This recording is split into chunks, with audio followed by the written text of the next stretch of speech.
I'm Rebecca. And I'm Hunter. This is the Family Show!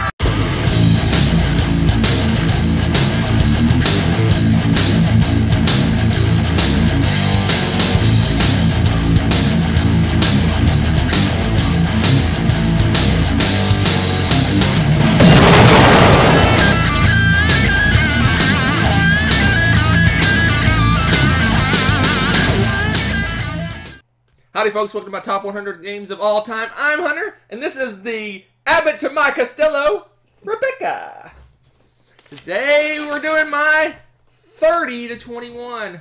We are in Crazy Land. Welcome to Crazy Land, because these are crazy good games. Let's give you a little preview, a little sneak peek. 4 games went down, 1 went up, 1 stayed exactly the same. Ooh. Crazy. I like that. 4 brand new games. I think this is the section. I just lied. This doesn't have the most new games, but it has a lot of new games. So let's get it started off with my number 30. Not my favorite game from this designer, but almost. Missed it by that much. Oh my gosh. Caverna, the Cave Farmers. Caverna from Uwe Rosenberg. Not my favorite one, but like I said, missed it by that much. That maybe is a little bit of foreshadowing for later on in the list. But Caverna is a worker placement game where you're dwarves. And you're going out and you're farming. And when you're not farming, you're mining. And when you're not mining, you're going on adventures for good things. Hopefully. Hopefully.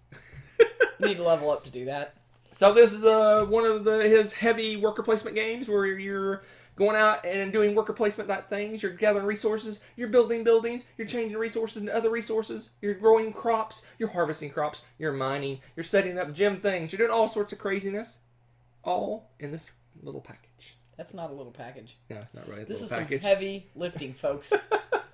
Get some muscles. So this is the, shall I say, spiritual successor to Agricola. This is a kinder, friendlier, funner Agricola. He said it. He said it. Caverna. This is, if Agricola isn't your favorite Uwe game, it's quite possible that this one might be your favorite Uwe game. If you haven't tried Caverna and you're in Agricola land, you should give this one a shot. This one has a lot of similarities to Agricola, but it doesn't, I guess, force you to do a lot of different things. You can do a little bit of, it wants you to do a little bit of everything, but you can like focus in on one thing. Because when I play Caverna, I am the sheep lord. I have all the sheep, and I have the cuddle room, and all sorts of craziness happens. Did I say too much? I want to say there's TMI, but I'm not really sure So how. Caverna is a beast. I hope I didn't mess it too much up by doing it vertical, because we have an insert. So this one has tons of different resources, tons of different buildings, tons of stuff. And we finally almost stopped playing this one because it was so much work to put it together and get it set up and play and then put it away. But we got an insert, and it made everything happy. Yeah, if you get into this game, the broken token insert... Or any insert, probably. Yeah, probably, but it's specifically ours is broken token, and it saved this game for us. I knew I shouldn't have said it's vertical, but I had to show you the box. So It's not that bad, just lift it out. But it's all messed up. Anyway. Oh my goodness. Anyway, so this top thing up here holds all your goody goods. And all your goods. I love it. You set it out on the They're a table little and you're ready messed to go. up. They're a little they've been discombobulated a little bit, but that's okay. And down below you got all your buildings and all your land pieces and all kinds of greatness. Has each little player's tokens in a little spot. All sorts of good stuff. But this is a really great worker placement game. It's one of the few games, I wouldn't recommend it, but it's one of the few heavy-ish Euro games that plays like 8 players. I think you can play this with 8 people. Crazy. I think it does 8. 7. It does 7 people. Wow. Crazy. You can play with 7 players. Never played it with 7 though. Crazy. I don't know if I've ever wanted to play with 7 players. I think it would be a long game. That option is there if you want it. You can play 7 players. But this one's a fun one. I like this one. Like I said, it's a friendlier version. You can actually specialize and not be forced to do a bunch of things. Feeding your people is required, but super simple. If you need to feed your people, just kill a cow. How simple is that? First, get a cow. First, get a cow.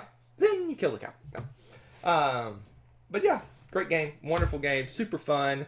Now that it's organized. Was this one of our first Uwe games? Yes. I think it might have been one of them. One of them. I don't know if it was the first. It was not the first. Agricola was the first. Oh yeah, first one we owned though, I would say. Oh, first one we owned, yes. Yeah, we played Agricola way back in the day. Anyway, love it, love it, love it. Awesome game. It was my number 30. It was 25 last time. Holding strong. Holding strong. 25 to 30. That's pretty good. Caverna. The Cave Farmers. Oh my gosh. Inserts make games heavy. Alright. Let's move on to one of Rebecca's favorite games. Favorite. Ooh, do tell. Maybe top 5? What? Maybe not top 5. Maybe top 10. Spoilers. But anyway. I don't even know. It is Terraforming Mars. And this one has an insert too, and I'm holding it vertical. Why do you do these things? I don't know. I do this for you. Just for you, I hold it vertical. So, Terraforming Mars, this is an awesome card drafting game of goodness. Engine building. It's like engine building on steroids. So, you start out with a company. I'm trying to... Yeah, you can either start with a generic company that everyone has the same thing, or you start out with a specialized company and you have different stuff. And then you draft cards, and then you play the cards, and then you draft more cards, and you play more cards, and then you do that over and over and over and over again until you win.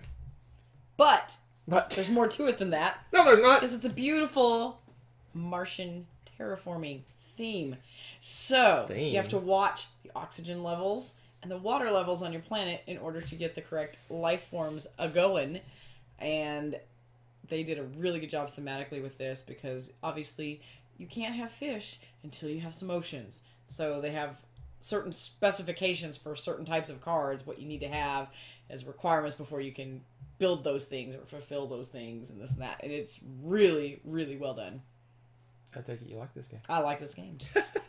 No, she's right. It's for a card drafting game. It is, and it's pretty mid-ish, heavy-ish. I don't want to say heavy, but yeah. It's got some solid theme wrapped around it. They really thought about.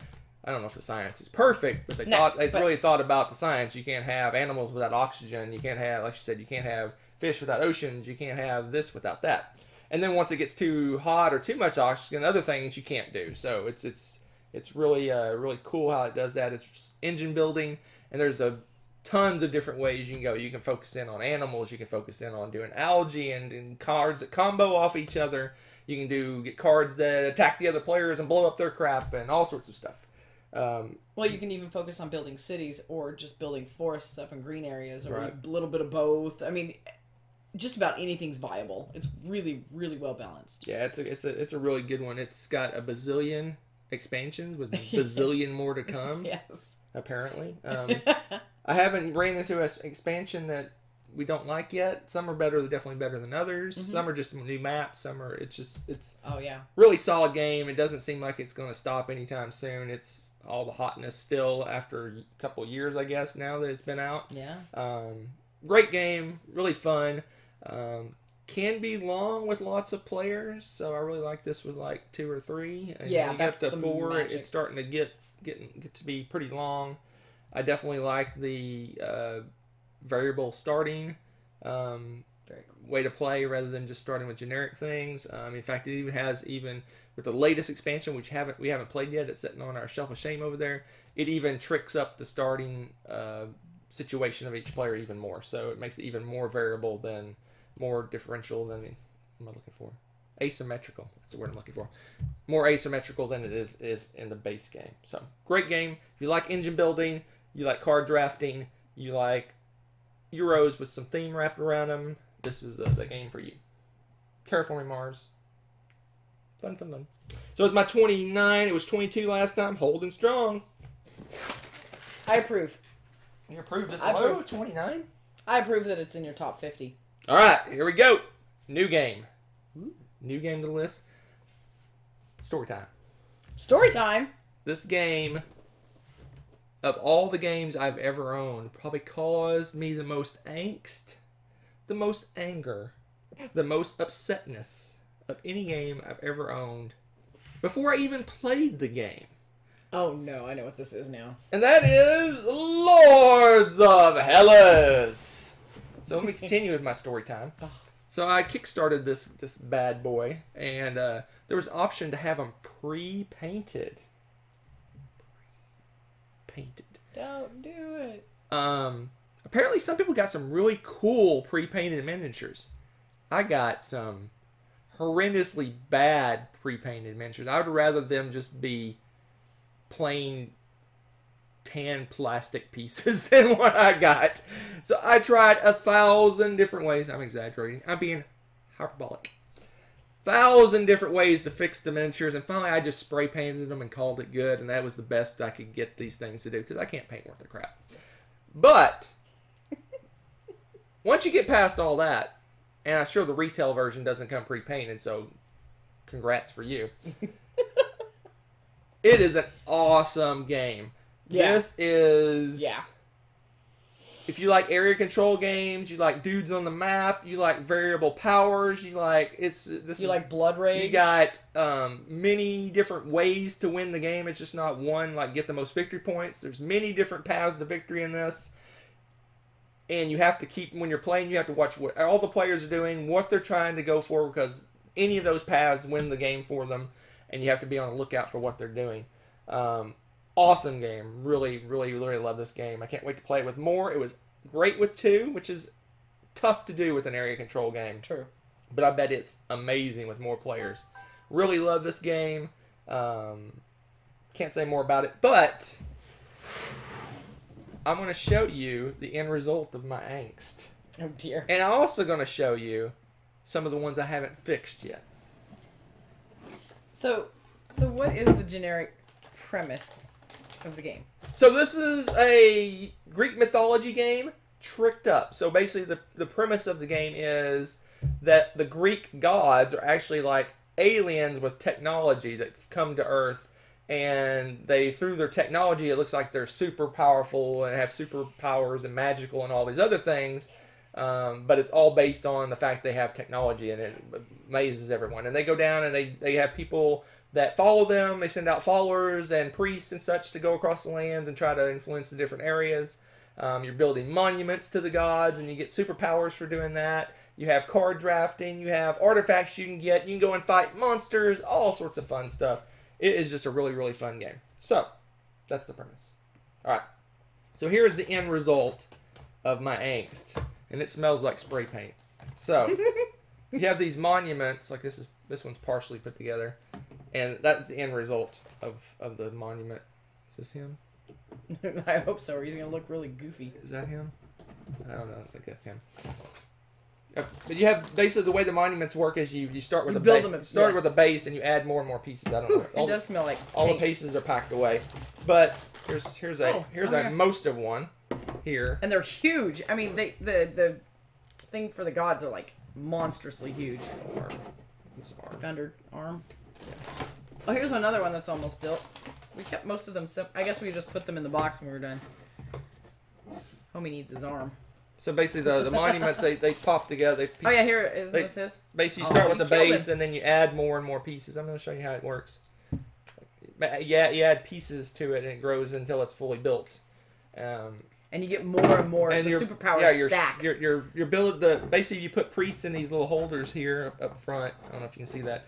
And when your priests are there, you basically get the benefit of that monument superpower, and based on how much the monument's built, the superpower is more powerful. I haven't, like I said, I've only played this 2-player, so I'm not sure. I'm sure it's going to be even more fun with more players. Now we got all these things put together. At least they're easy to take apart. All right. Yeah. All right, there you go. So an area control game. There's another area control game that's got combat and stuff in it that I like a little more than this one, but I think with more plays, this one could become my favorite area control game. Yeah, and I'm not usually an area control fan, but I like that game. That says a lot for me anyway, to like a game like that. So. Okay. So it's brand new to the list, obviously. It didn't have a ranking last time because it's new. Speaking of new, here's another new one. This is quickly becoming my favorite, one of my favorites, but not my favorite, one of my favorite mid-weight Euro games. Ooh, okay. It hits that sweet spot, that 90-minute sweet spot. It has dice. It has all sorts of fun. You really... Coimbra. Coimbra or Coimbra? Coimbra. Maybe. I don't know. It's Spanish. I say Coimbra. I don't know if it's right. Right. I really like this game. This game is fun. Again, it's limited plays, so I don't know where it's going to land later on, but just with the few plays I've played of it, I really, really, really enjoy it. So the basis of the game is that you're going to roll dice and use those dice to draft cards and powers. There's like levels of the city, so at the very top of the castle, you have like superpowers you can draft, and then you have 3 other levels of the city where you're drafting cards. And when you take your dice and you put it in the different levels, based on your number, you're going to draft in a certain order and take the cards, and those cards do many different things for you. They influence different tracks on the board. So there's 4 different tracks that you can get influence on. There's 2 different currencies in this game. There's guards, or we call them shields, but I think they're actually guards, and then coins. Then there's moving your pilgrim, I think it's a pilgrim around the board. Is the other track, and then the last track is victory points. So you can decide which of those tracks you want to influence based on the cards you draft. And then each card has a power. So it's either an instant power, it's a power you get every round, or in-game scoring. So you're drafting all these cards, getting all these benefits, and you're moving up these different tracks. And based on the color of dice, so the dice has multiple different colors, based on the color of the dice that you draft, it also tells you at the end of the round, which of those tracks is going to fire off. So if you draft like a green die at the end of the round, you're going to get your whatever you are on the victory point track, the one that gives you victory points. Or if you get the one that gives you coins, you get the coins at the end of the round. And the currency in this game is so tight because when you're drafting those cards, you have to pay whatever the dice value is. So if you put a 6 out there, you're probably going to get draft first. You're going to get the first choice of cards, but you're going to pay either 6 shields or 6 money to draft that card. So you can pay either lower dice to spend less money on the card, but then you're going to draft later on, so you're not going to get as a good card as someone else might. So it's really a balance between that. You're balancing those 2 currencies. You're balancing where you're going to go on the different tracks, because at the end of the game, where you are on those tracks, you're going to get victory points based on where you are on each of those tracks. In addition to all that, throughout the game, you can basically opt into in-game scoring cards, but those cost you money. So the whole game is just this kind of balancing of how much you can have money you have, how much you spend to be able to buy the cards you want, to be able to opt into the in-game scoring cards, and then you also have all the tracks that you're doing with. So it's all these things.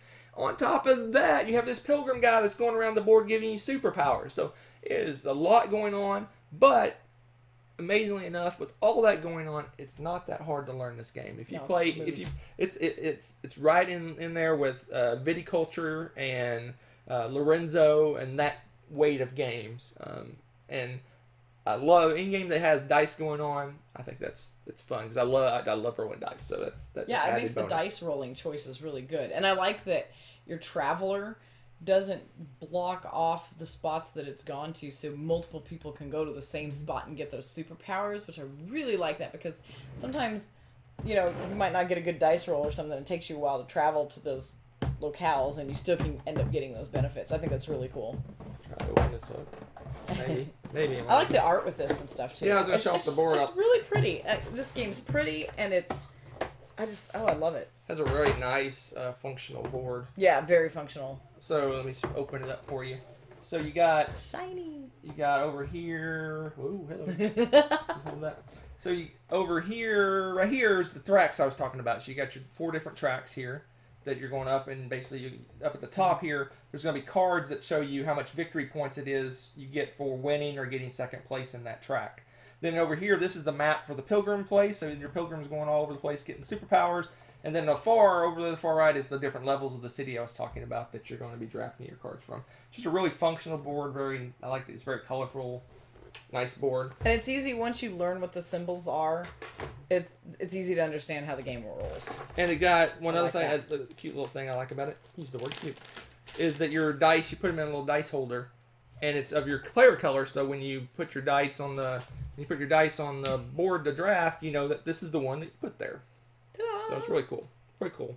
Really great, solid, like I said, solid midweight Euro game in that 90-minute sweet spot that I love. You're gonna see a lot of those type games at the top of my list. Yeah, that's what I like. That's what we like. Yeah, that's cool. There it is. Coimbra. What? Coimbra. There's no R. Coimbra. Okay. Coimbra. Coimbra. I can't roll my R's. Can you roll your R for me? Yep. Coimbra. There you go. That. I kind of previewed this pick. Oh wait, that was a new to the list. Obviously, it's a brand new game. So I previewed this pick when I did Caverna. I said it wasn't my favorite Uwe. Well, now it's time for my favorite. And you know what it is? Your favorite? What? La Havra. Still La Havra. Still your favorite. I love this game. This game is so much fun. It's pretty cool. It's just so solid. So many things. Anyway, La Havra is Uwe Rosenberg game. Basically, you are a ship person. That's what is it called when you own a ship? A shipper? A shipper? Shippery? A shipper? A person that ships things. And you're basically building buildings. You're building out your city. You're building buildings in front of you, and the other players are obviously building buildings in front of them. You can use your buildings, but you can also use other people's buildings. But you got to give them a little kickback for using their building. There's also town, and at least in the 2-player game, the town has a couple buildings you can use as well. I don't know. We've only played this 2-player, and it sings. It sings. We've never played this with more than 2. Oh, okay. It sings 2-player. The buildings that you have each game is randomized. What you're going to be playing with. Your ship. There's a ship traveling down the harbor, down the harbor to the port, and as it goes along, each round you pick stuff that you want to draft, and all the choices are good. You can get a ton of fish, or you can get a ton of cattle, or you can get a ton of iron. It's just every choice is good in this game. It's all about resource management. I mean, you're building the buildings obviously, but you're taking this to convert to this to convert to this to eventually maybe ship it off for victory points. You got to feed your people, but you can build boats that mitigate that. So basically, if you build a nice boat, maybe that feeds 10 of your people for that round, the 10 of your food you need for that round. Yeah. It's constantly churning and finding the most efficient way to upgrade goods to victory points. But on top of that, the game's pretty tight.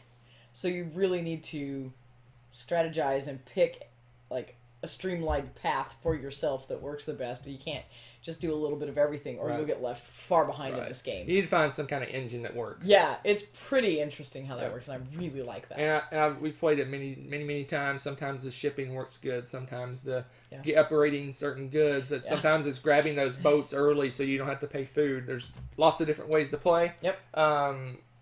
Since we've only played it 2-player, we haven't played with a lot of the extras, and we still love this game. So if you play with more, there's even more. There's specialty buildings you can use and all sorts of things that you don't play with. That we haven't even tried. That we haven't even touched. I mean, that's true.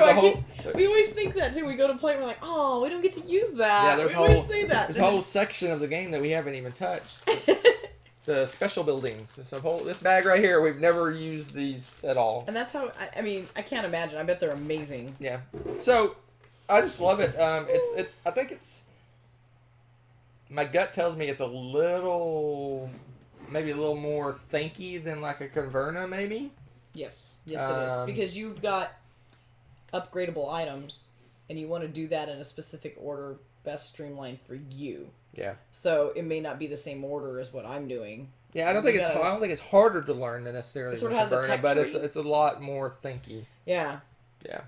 Because it's you do want to strategize the long game and the short game, and you have to really, when you play. I mean, maybe not for your first game, but once you played a few times, you're going to look at what buildings are out there that are going to come out. And you kind of got to think, okay, if I get this, then I'm going to make bricks and do this. And you got to kind of think of what path you want to do. And there's, like I said, there's lots of different ways to win the game. So there you go. My number 26. It was my 16 last time. It was a 25 the time before that. So it's just hovering around this area. Wow, it is. That's good. Le Havre. All right, let's move on. Hold on. Hold, please. No, I can't say that. Okay. All right. Quickly becoming one of my favorite Stefan Feld games Ooh. Not my favorite, but one of my favorites. But it seems like every time we play this, it just creeps up just a little bit more up my list. Because I just love me some Macau. Oh my gosh, yes. Macau.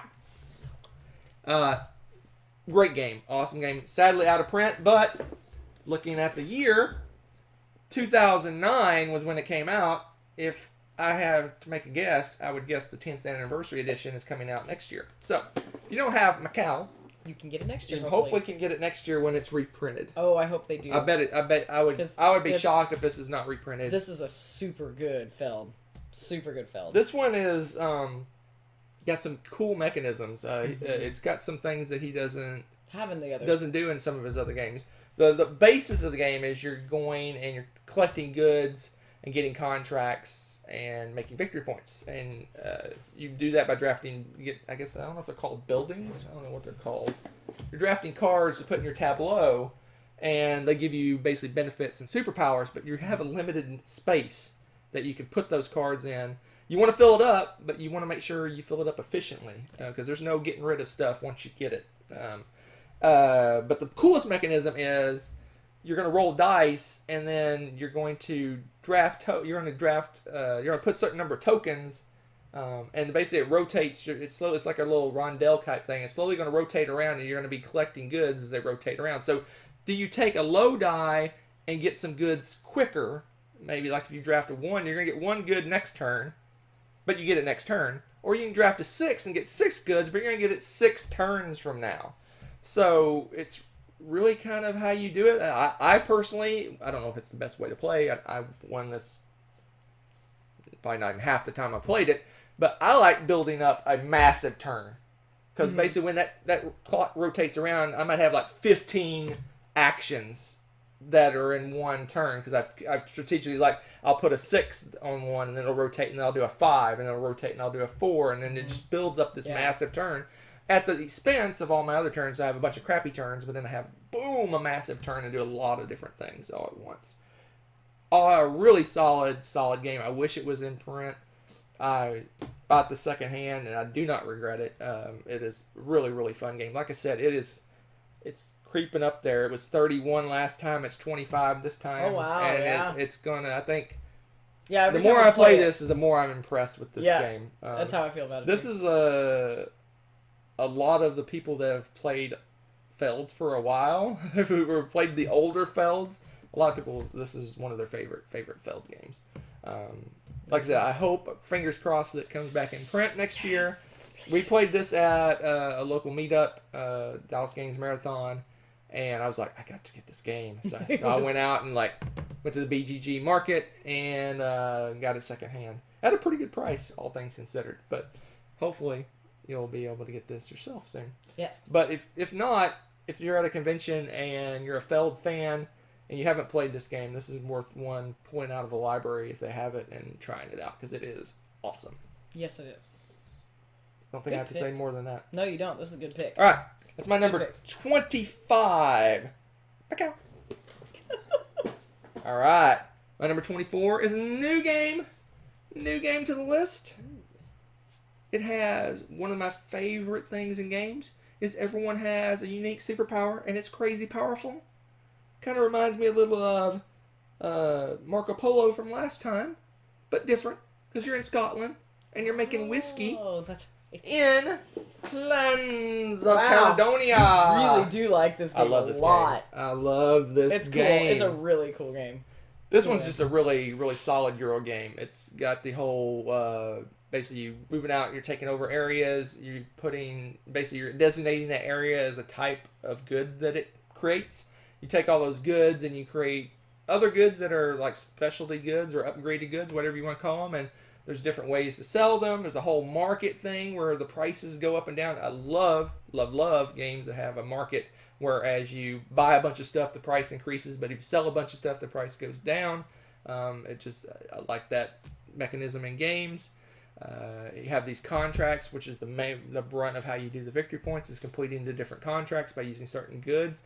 As you produce more goods, there's this little track that goes around, and it makes the goods victory points at the end of the game for those goods. It's just, there's so many cool things about this game. Correct me if I'm wrong too. Doesn't this have something to do with proximity to your other locations and the There's neighbors at the and very stuff end, too? Like how? Yeah, at the very end it has something similar to Gaia Project. If you played that, basically you're trying to make your biggest land mass. Your biggest interconnected land mass gives you victory points. So it's got some cool in-game scoring, but like I said, the coolest thing is Superpowers. Has lots of cool little tiny little meeples. You have little cow meeples and bread meeples and worker meeples and little barrels for your whiskey and stuff. These look like gray Reese's peanut butter cups. has the standard point salad-y score sheet. Hey, but it helps you track it. I'm cool with that. I like trying to find it. I hate the ones that don't have it. Here's all your different contracts. Cheese. It shows you what goods you turn in for victory points. But I'm looking for. This looks like Lucky Charms. I'm looking for. Did I throw them aside? Bread. The bread looks cool too. Where are all the? What are you looking for? All the different clans. Oh, here they are. I was gonna say they're in a. So there's a little. Basically, you randomize the clans you start with. They're all cool. They all different powers. So there's a little. I think a few of them. They have little clan sheets, so you're going to randomize. I think you actually draft. You can either randomize them or draft them. I can't remember which. I think maybe both if you want to be. But some of them, like one of them gets better shipping, another person gets discounts on certain buying certain areas. One person can gets a free whiskey that they can actually take their whiskey and age it, and it becomes more valuable if you hold it and don't sell it. It also has randomized starting goods. So there's little tiles that show you what goods you start with. So it's very got good replayability in that sense. Many different paths to victory. You can go produce a lot of whiskey. You can go baking and upgrade and do milk and cheese and all sorts of different ways to win. It's pretty cool. It's point salad-y. Maybe repair that later. It's very point salad-y, but fun. I think I almost want to say it's a mid-weight game, but it feels heavier. Yes, it does. If it makes sense. It's mid-weight, but feels heavier. Yes. But super fast to play. Yes. We can knock this game out in a little over an hour. It says 30 minutes a player, and that's probably pretty accurate once you know the game. Really fun. For 2 players, all it does is condense the board a little bit. That's pretty much the only variation that I recall, is that it condenses the board a little bit. Basically, the outside edge is off limits. Other than that, it's pretty much the same game. Very wide open 2-player. I bet it's much tighter with more players. I would think so, yeah. But really fun one. It got a ton of buzz. I don't know how much buzz it's getting anymore. It should get more but buzz. But I love me some Clans of Caledonia. New to my list. Love it. You do love it. My goodness. I do love it. Okay, cool. All right. Let's switch gears to social deduction and funny fun goodness. Love me some social deduction. I love me some bluffing. I love me some negotiation. And you get all that wrapped up into a beautiful Sheriff of Nottingham box. Love this game. This game is so much fun. I always have a barrel of labs when I play this game. This is just a fun game. It's a family favorite. It's Katie's favorite game? It is one of Katie's favorite games. I think it may be her favorite game. Love this game. Basically, the premise is you're a bad guy trying to sneak goods into Nottingham and pass the sheriff. Excuse me, sir. I happen to be an honest merchant. No, you're not an honest merchant. I disbelieve. But anyway, so each player takes turns being the sheriff, and everyone else takes and puts goods in their bag, and then they tell the sheriff what's in their bag. And they could be telling the truth, or they could be completely lying. And it's up for the sheriff to decide whether they want to open the bag or not open the bag based on whether they trust the person or past turns, what they've been doing on past turns, whatever reason you want. In addition to that, the other players can bribe each other and bribe the sheriff and trick the sheriff and use reverse psychology and try to get them to open something that they shouldn't open or the other way around. Fun game. It's got set collection. Basically, you're trying to get the most of each type of good. You got contraband goods that are illegal, so if you get caught, you get penalized if the sheriff opens your bag. But if you get them through, they're worth more than the other goods. Really, really fun. I would almost say party game, but it's got maybe a hair more going on than a party game. Yeah. But fun game. If you're not good at bluffing even if you're not good at bluffing, it's still fun. Get into character, be silly with it, enjoy it. In the base game, you can sometimes, I disagree, but you can sometimes win if you don't bluff. It's true. If you can trick the sheriff into opening your bags sometimes. If that's the thing. If they catch on to the fact you're never lying, then you're probably not going to win. But yeah, you got to play it carefully. Now, with the expansion, that I don't think it really encourages a little dishonesty. Yeah, there's a lot of valuable things smuggling. You can sneak through, yeah. Because they really up the ante. Some of those things are very, very good. So, love Sheriff. Like I said, Katie, one of her favorite games. She wandered off in the convention and played this with a bunch of just random people. New people that she never met. And she's never really done that at a convention. No, and she had a ball doing it. She had a blast, yeah. Yeah, it was cool. This copy here, story time. I won at a convention. You did. I won it. Of course, I already had a copy of Sheriff, so I gave the other one away and kept the one I won. Yes. It's even signed by the infamous Scott Morris. The infamous. I like it. The infamous Scott Morris signed my copy right here. I don't know why he signed it. He's not the designer. He owned the company or was CEO or something at the time. Yeah, president. That's right. Anyway, he signed my copy. Anyway, great game, great fun, social deduction, bluffing, negotiation, party-ish game of funness. Sheriff of Nottingham.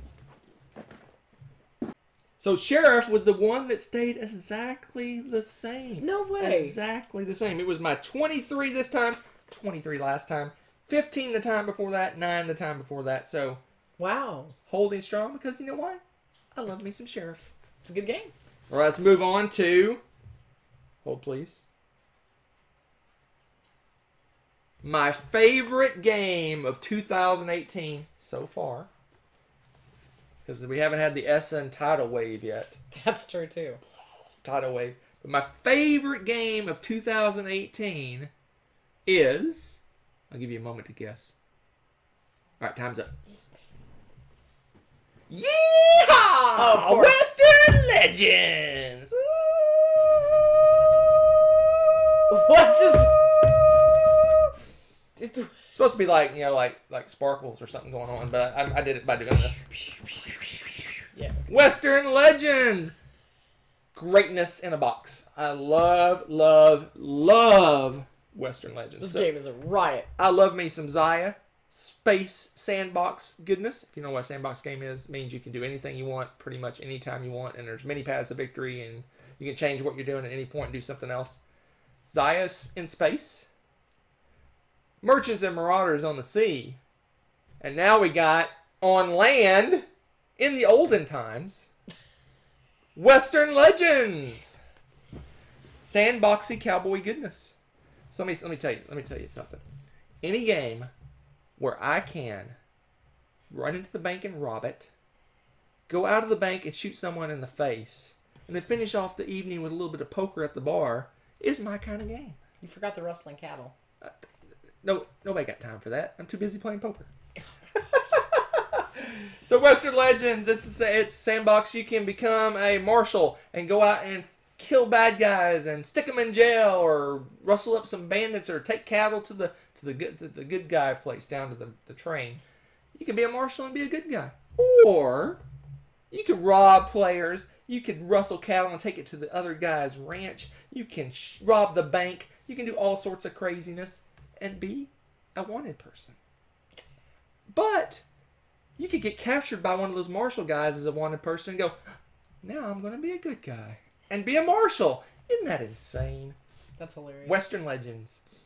So many good things about this game. I like that the turns go fairly quickly around the board. You take 3 actions, move, do the action of a location, such as that. You can do poker games. What I love about the poker games is it's basically one quick little hand of poker. It's like a truncated poker game. Look at that. And what's cool about it is anyone in town can join in on your poker game and play with you. So if you start up a poker game and there's 3 other players in town, guess what? They all can join in. You have one big game of poker and win tons of money.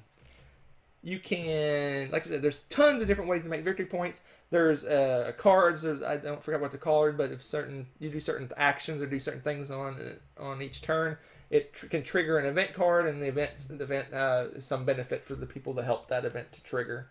Like I said, tons of paths to victory, tons of ways to win. Every time we play, it seems like I try something different. Like this, the last time we played, I was a marshal. Apparently, I'm not very good marshal because I lost the game. But you forgot one of the big ones. What's that? Multi-use cards. Wow. One of your favorite things. So you have cards that you get in the game. Basically, when you start your turn, you can get some cards or get money, and there's other ways to get cards. The cards, you can use those. Some cards act as an action. So you play the card and do the action on the card. Some of those cards give you benefits when you do an action. So if I do a certain thing, I can play one of my cards and get like an extra benefit. But the cards are regular as a regular deck of cards. So you have 2 through ace of 4 suits. That's their 52 card deck is the cards for the game.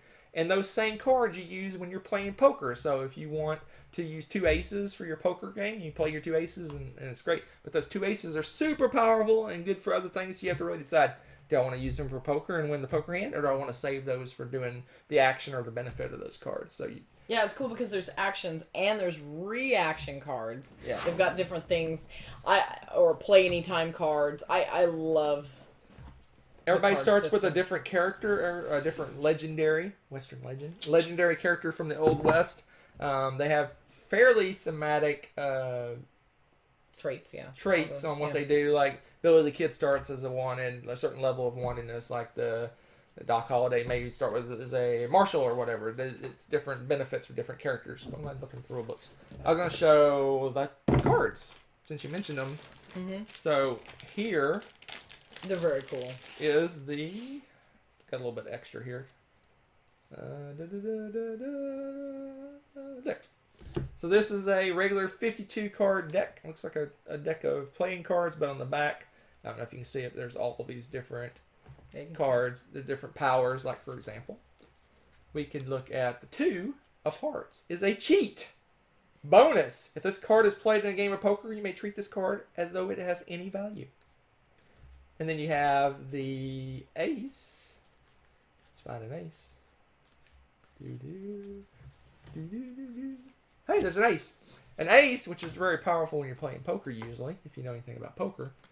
Also, just as an action, you get a free marshal point or a wanted point. So you're foregoing that to play an ace in a poker game. Really, really solid game. Really fun. Like I said, tons of paths to victory. Tons of ways to get victory points. Really thematic. You can really get into it. You have shootouts and gunfights, and you can go to the general store and buy a horse that makes you move faster.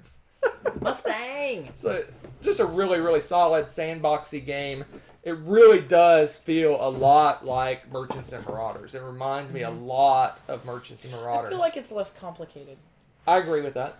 I totally agree with that. Like when you go to port and Merchants and Marauders, it can get like 20 different things you can do. But here it's they nice kind of take list. that port action and spread it among many different areas. So if you want to buy something, you go to the general store. If you want to trade your gold nuggets in for money, you go to the bank and things like that. So it kind of spreads that port action among different places if you played Merchants and Marauders. They have some cute little touches too.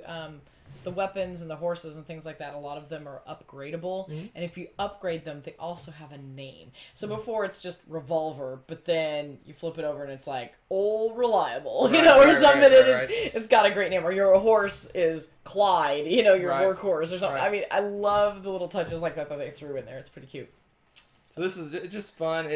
It takes a game of it takes a couple hours, so it goes fairly quickly. Yeah, we've played it as a 2-player and as a 6-player. Yep. And worked great as both. There was a lot less interaction in 2-player, I would say. Yeah, 6, you can we played it with, was it 6 or was it 5? It was 5.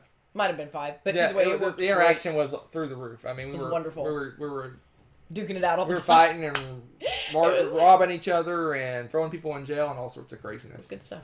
Really, really, really great game. Like I said, it is my favorite game so far this year. Wow. By a good measure.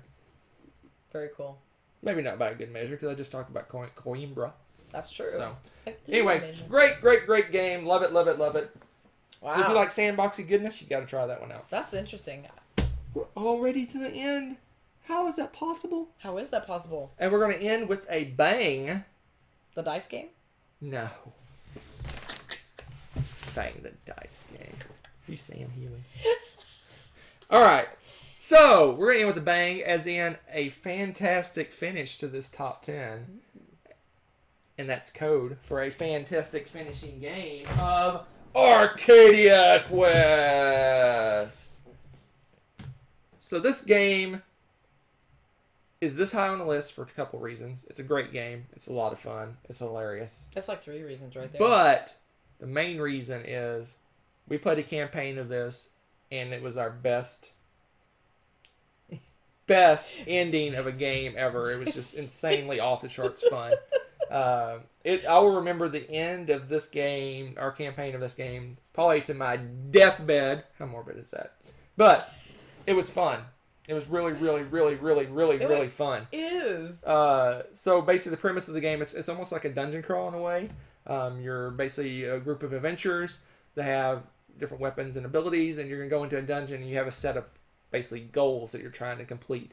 And it's kind of almost a race to see who completes the goal of the dungeon. Basically, you have to go to a certain point and kill a certain monster, or go collect a certain item, or go to 2 or 3 different areas of the dungeon.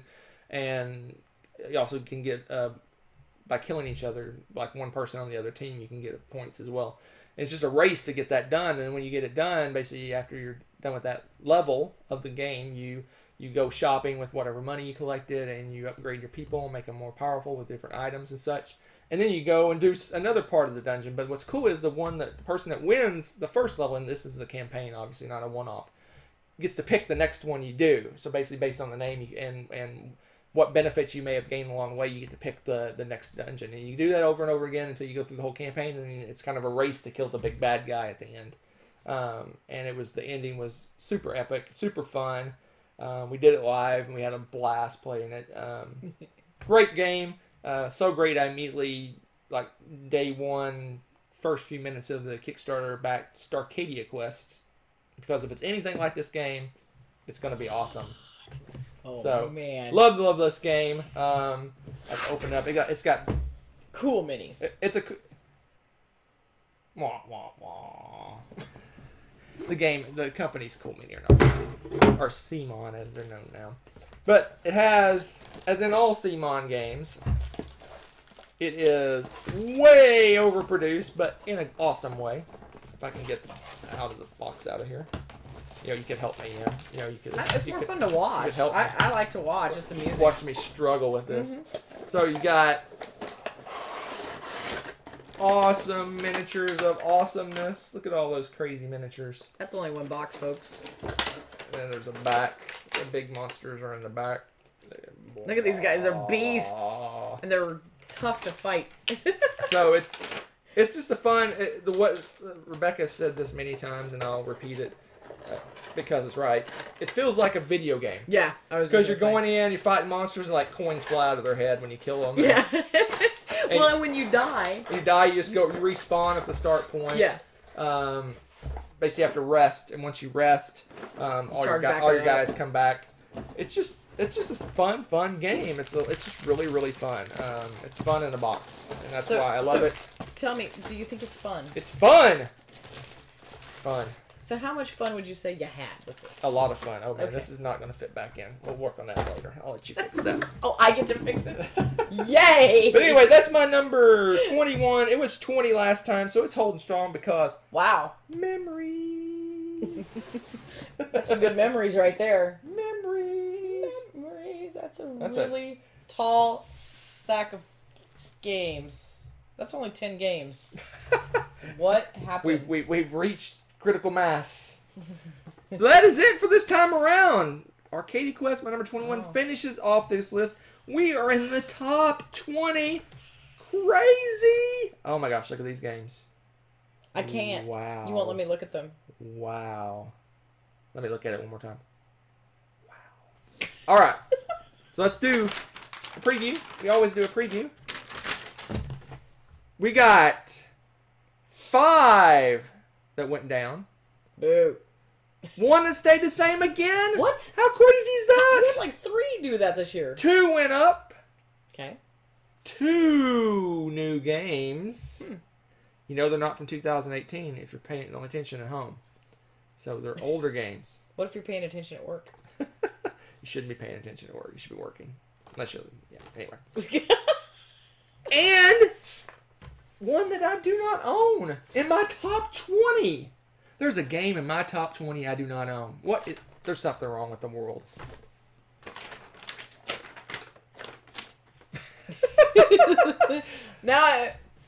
Okay. Nothing. No. Go ahead. Finish. I'm just. You look discombobulated. No. I'm not discombobulated. Now I'm intrigued. Intrigued. I know. I think I know. Are you intrigued at home? Because I know I'm intrigued. We'll see you next time.